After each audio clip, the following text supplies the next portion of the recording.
uylanish zo'r deb o'ylardim. Hech qanaqa tanishimiz yo'q. Sangachaman degan trend olamiz. Kim gapiring? Brasletlarimiz. Sizgachaman topgan pulimni o'zim ishlatardim. Mazza qilib yashardim. Xohlagan kiyim olardim, xohlagan joyga borardim. Sizgacha men birovni pulini unaqa mazza qilib ishlatmaganman. Sizgacha men g'irt bo'ydoq edim. Men kim edim?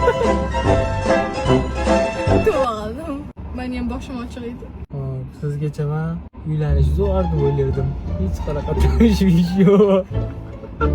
Otim bilan mazza qilib yasharadi. Bola bo'lmaydi deb o'ylardim. Men olib chiqaman muammolarni. Men olib chiqaman.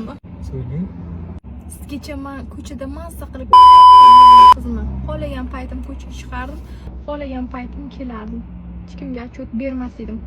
Sizgacha men emas, endi sal o'zgartiramiz. Sizdan keyin men oila nimaligini tushunyaptim. Er-xotin birga bo'lib nimalar qila olishini, oilani qanaqa boshqarishni tushunyaptim. Qanaqa boshqaradi? Oila nimaligini his qildim-da.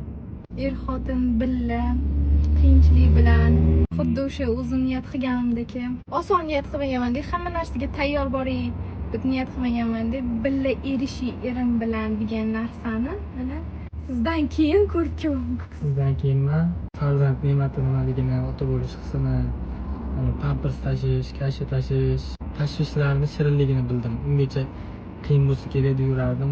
Qanday ham nasib qilgan ekan. Boriga shukur. Mana sizdan keyin qanday ishlayapti?